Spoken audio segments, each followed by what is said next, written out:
महाविकास आघाडीमध्ये समन्वयाचा अभाव आहे, त्यामुळे शरद पवार कुठेतरी नाराज आहेत. वरिष्ठांच्या बैठका होत नाहीयेत किंवा ज्या मोठ्या नेत्या म्हणून हालचाली व्हायला पाहिजे त्या होत नाहीयेत असं मला वाटतं. कारण सूत्रे म्हणतात की पवार नाराज आहेत. काय वाटतं? महाविकास आघाडी टिकणारच नाही.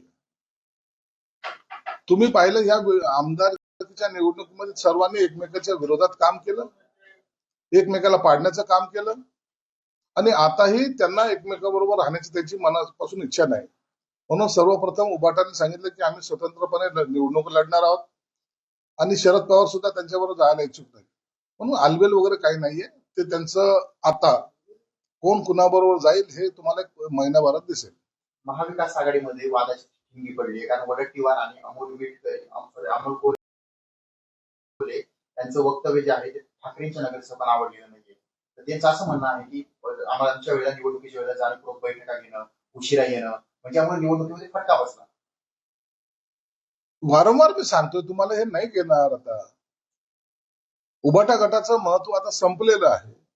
त्यांना त्यांच्याबरोबर काम करण्याची इच्छा नाही आणि त्यांना उबाटाला बरोबर घेतल्यामुळे त्यांच्या मताचं विभाजन झालंय. मतं जी काही पडायला पाहिजे ती मतं त्यांच्यापासून दूर चालली. म्हणून काँग्रेस असेल राष्ट्रवादी त्यांना बरोबर घेणारच नाही हे ठामपणे त्यांचं मत झालं असल्यामुळं उबाटाचे कार्यकर्ते अस्वस्थ आहेत. म्हणून त्यांनी एक अकेला चलोरची भूमिका घेतली असावी.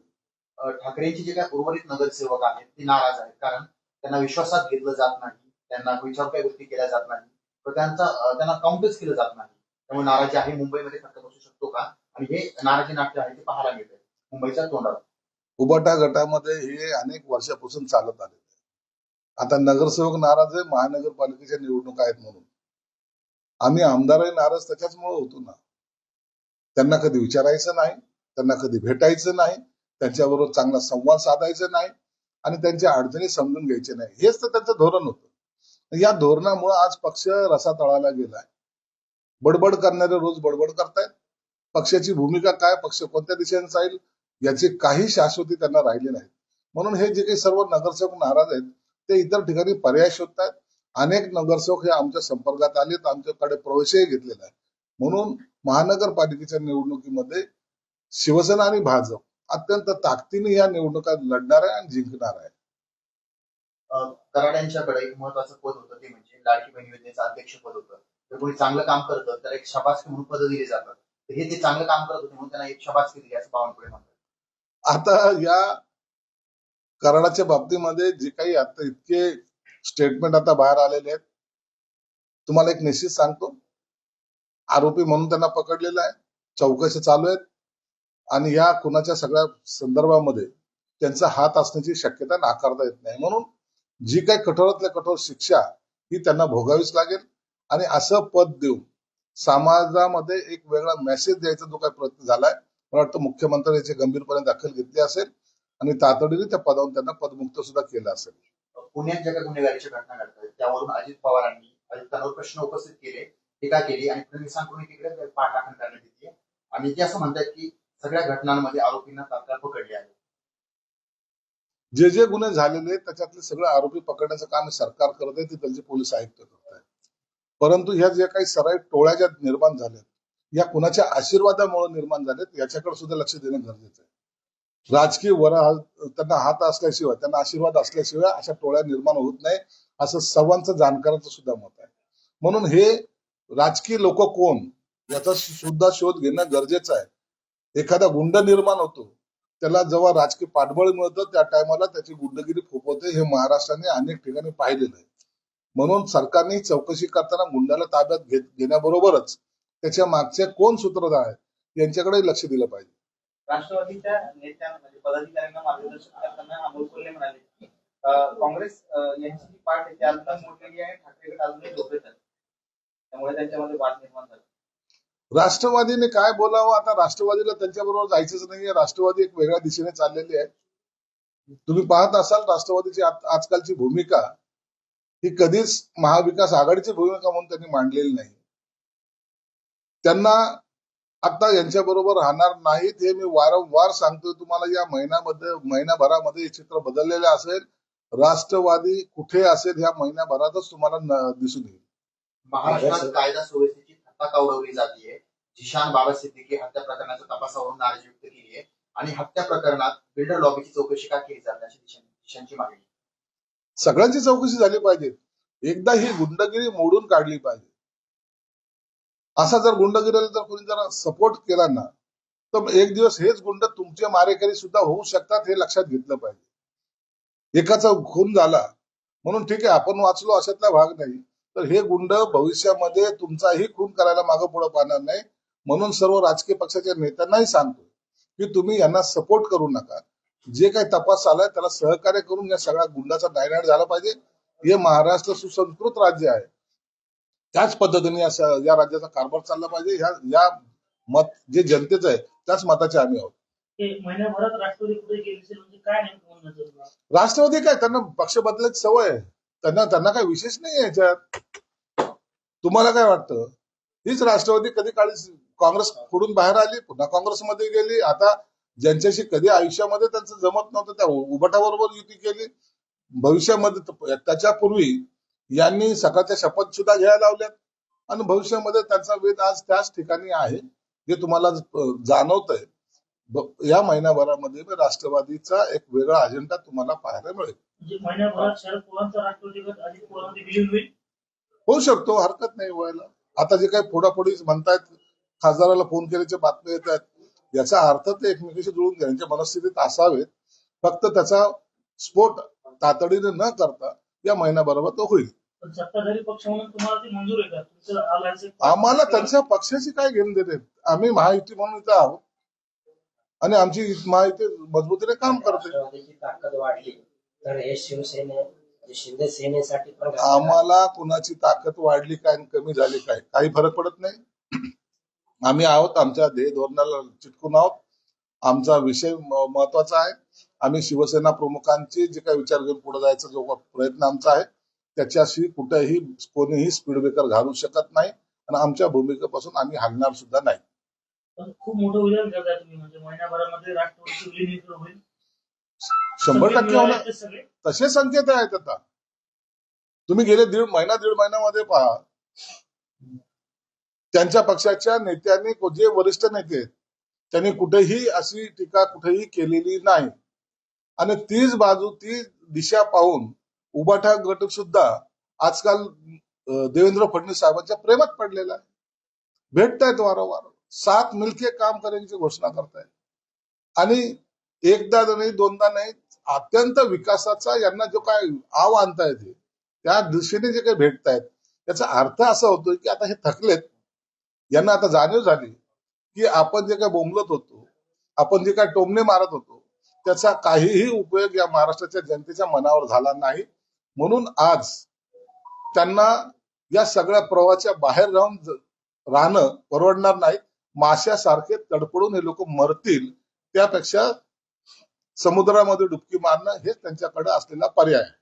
तुमच्याकडनं काही टाळायचा हात आहे का? जसं इकडे शरद पवार एकत्र हे करतात, तुम्ही काही उद्धव ठाकरेंचं एकत्र आता टाळ्या वाजवायचा टाइम गेलेला आहे. जर त्यांना वाटत असेल तर त्यांनी ते विधान करावं. आता आम्ही त्या विधानाकडे पाहणार नाही, त्यांना तो टाळी मारण्याचा संधी सुद्धा देणार नाही. महापालिकेच्या निवडणुकीच्या पार्श्वभूमीवर उद्धव ठाकरेंनी नगरसेवकांना सांगितलं की तुम्ही तुमचं स्वतंत्र लढाई तयारी करा, म्हणजे उलट आपण काँग्रेस सोडून द्यायची तयारी सगळी. उबाटा तर सोडणारच ना, काँग्रेसच त्यांना सोडते. उबाटा हा राष्ट्रवादी किंवा काँग्रेस यांना सोडत नाही तर ते पक्ष यांना सोडतायत. म्हणून यांची चाललेली तडफड आहे आणि त्या तडफडीचा परिणाम आता अकेला चलोरेच्या भूमिकेत ते आहे. असं की तुम्ही सोबत येऊ शकता का? जसं राष्ट्रवादी येते तसं काही शक्यता आहेत का? कशासाठी या चर्चा करायच्या? उगाच त्यांना भाव देण्यामध्ये काय अर्थ आहे? त्यांना जाणीव होऊ द्या ना. त्यांनी हात पुढं का करत नाही? मग टाळी द्यायची की नाही आम्ही ठरवू ना. परंतु ते हात देणार नाही. मग बघा त्यांनी टाळी द्यायचा प्रयत्न केला परंतु आम्ही हात कसा झिडकारला, हे सगळेचे काही हावभाव आणायचे काही प्रयत्न आहेत ना. म्हणून तुम्हाला सांगितलं, आता याचे जे फोटो येतात ना, 3-3 वेळा देवेंद्र फडणवीस साहेबांना जाऊन भेटणे, मग फडणवीस साहेब चांगले काम करतात त्याचे गुणगान गाणे, यांच्या या सरड्याच्या भूमिका बदलताना या महाराष्ट्राने पाहिलेल्या आहेत. म्हणून आता यांच्या भूमिकेवर कोणी विश्वास ठेवत नाही. उद्धव ठाकरे पदाधिकाऱ्यांना सांगतात की शिंदे सेनेत काही जाऊ नका, तिथे काही भवितव्य राहिलेलं नाही. पण त्यांच्या पक्षात कुठे भवितव्य? त्यांचा पक्ष तर डुबलाय. आम्ही 40 ते 60 झालो, ते जे काही 56 होते त्याचे 20 झाले. भवितव्य कुणाला आहे? भवितव्याची भाषा करणाऱ्यांनी स्वतःच्या भवितव्याची थोडीशी चाचपणी करावी. आपण नेमक्या कोणत्या स्टेजवर आहोत. उद्धव ठाकरे आपलं एक व्हिडिओ व्हायरल होतोय सोशल मीडियावर आणि दावा केला जातोय की आदित्य ठाकरेंच्या हॉटेलमधून ह्या सगळ्या मुली बाहेर पडतात ते वाद करणार आहे आणि आदित्य ठाकरेंचं एक हॉटेल आहे असं व्हिडिओ खूप व्हायरल. काय माहिती आता आदित्य ठाकरे यंग जनरेशन काय नेमकं करते धंदे हे त्याच्याबद्दल मी तर भाष्य करणं योग्य नाही. व्हिडिओ व्हायरल होतोय, खरा की खोटा त्याबद्दल जोपर्यंत आपण पाहत नाही तोपर्यंत त्याच्यावर भाष्य करणं योग्य पण नाही. आणि ते अंधेरीचा तो बार आदित्य ठाकरे यांचाच आहे अशी चर्चा आहे, तसा दावाही केला जातो. आता याचं स्पष्टीकरण आदित्य ठाकरेंनी दिलं पाहिजे ना. समाजसेवेसाठी इतकं मोठं संस्थान उभं करण्याचं जर आदित्य ठाकरेच्या डोक्यात असू शकतं, प्रगत महाराष्ट्राचं प्रगत भारताचं जे भविष्य पाहतायत त्याच्यातला हा एक भाग असावा.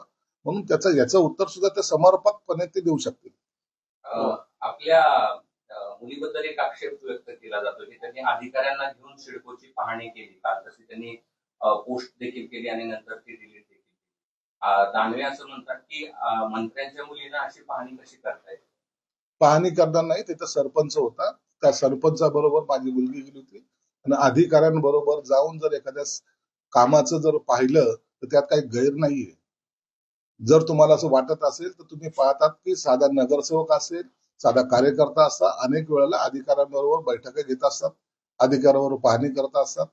काम करताना ज्यांना काम करायचं नाही असे लोक आक्षेप घेतात आणि त्याच्याकडे आम्ही काही जास्त महत्व त्यांना देतही नाही. कुठल्या अधिकारात पाहणी करता येते? अधिकार का माणूस नाही, नागरिक नाही आम्ही. माझी मुलगी तर नागरिक नाहीये, तिने जाऊ नये, नागरिक समस्या सोडू नये, हे कोणतंच तत्वज्ञान नाही. म्हणून हे या सगळ्या फालतू गोष्टीला मी महत्व देत नाही. ठाकरे गटाकडून आता मुंबईत दस्तक अभियान राबवलं जाणार आहे, म्हणजे घरोघरी जाऊन आता लोकांना शिवसेना असं आणि महानगरपालिकेच्या निवडणुकीच्या आधी अहो जे भेटायला येतात त्यांना भेटायचं फक्त काम सुरू करा. घरोघरी जाणं याच्यासाठी आपल्याला आणखी 10-20 वर्ष चालावं लागेल. ते 10-20 वर्षापेक्षा जो कार्यकर्ता येतो त्याला भेटा, प्रेमाने समजवा, त्याच्या असलेल्या अडचणी समजून घ्या, ते सोडायचा प्रयत्न करा. हे शिवसेना प्रमुख करत होते. ती जरी भूमिका घेतली तर तुम्हाला दारोदार जायची, घरोघर जायची गरज पडणार नाही. विधानसभा निवडणुकीवरून विडेट्टीवार यांनी वक्तव्य केलं आहे की आम्ही सगळ्या ह्या जागा वाटपात वेळ घालवायचो, बैठक 11 वाजेची असायची ते 2 वाजता सुरू व्हायची आणि या सगळ्या गोंधळामुळे आम्हाला सगळं ते सगळे सूर्यमुखीच आहेत ना. सकाळी उठायची सवय जसं म्हणत होते, इतरांना नावं ठेवत होते, त्यांना 2-2 वाजेपर्यंत टाइम मिळत नव्हता. पब्लिककडे काय पाहणार आहे ते? पब्लिक जशी आमची नौकर आहे, मतदार आपला नौकर आहे, लोकसभेला कसे आमच्या मागे आले या आविर्भावात होते ते. मग तो आविर्भाव जनतेने सुद्धा त्यांना त्यांची जागा दाखवली. जनतेला जे आपल्याला मतदान करतात त्यांना तुम्ही अशा पद्धतीने जर वागवत असाल किंवा अशा पद्धतीने त्याला काउंट करत असाल तर ही ती जनता आहे, चांगल्या चांगल्या भल्या भल्याला खाली उतरवलेलं आहे त्यांनी. भाजपनं औरंगाबाद छत्रपती संभाजीनगरच्या नगरसेवकाची मुंबईत बैठक घेतली. त्याच्यामध्ये बावनकुळेच्या उपस्थितीत बैठक झाली आणि सांगितले की औरंगाबाद महापालिका भाजप स्वतंत्र निवडणूक लढवणार. तुमची काय तयारी त्या सगळ्या? शहराध्यक्षांनी पण तसा व्हिडिओ माध्यमात नाही, आता भाजपने काय भूमिका घ्यावी हा त्यांचा प्रश्न आहे. आमची ठाम धारणा आहे की या महानगरपालिकेमध्ये असलेला एमआयएमचा प्रभाव किंवा असलेले एमआयएम व इतर पक्ष यांच्याशी लढायचं असेल तर शिवसेना भाजपच्या युती म्हणून लढलं पाहिजे. जर त्यांनी तशी भूमिका घेतली तर आम्हालाही आमच्या पद्धतीने वेगळा विचार करावा लागेल. आम्ही स्वतंत्र लढायला मोकळे आहोत.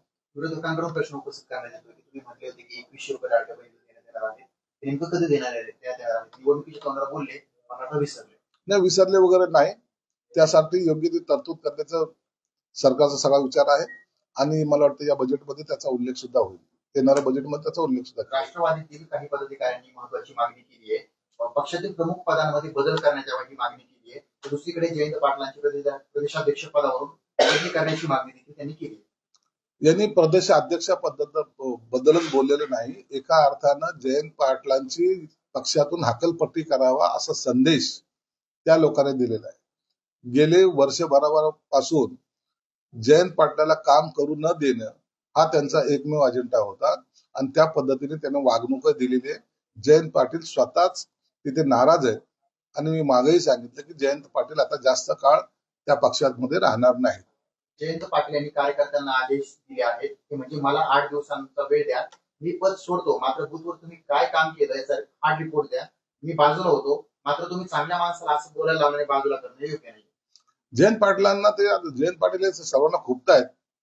जे रोहित पवार आणि त्यांचे जो चमू आहे त्यांना ते जयंत पाटलाला काढल्याशिवाय पर्याय नाही असं दिसून आलेलं आहे. म्हणून जयंत पाटील सुद्धा जास्त काळ राष्ट्रवादीमध्ये राहणार नाहीत. ते पालकमंत्र्यांच्या नियुक्त्या रखडलेल्या आहेत. काय केव्हा होणार पालक नियुक्ती? या 2-3 दिवसामध्ये पालकमंत्र्याच्या नियुक्ती निश्चित होणार आहेत.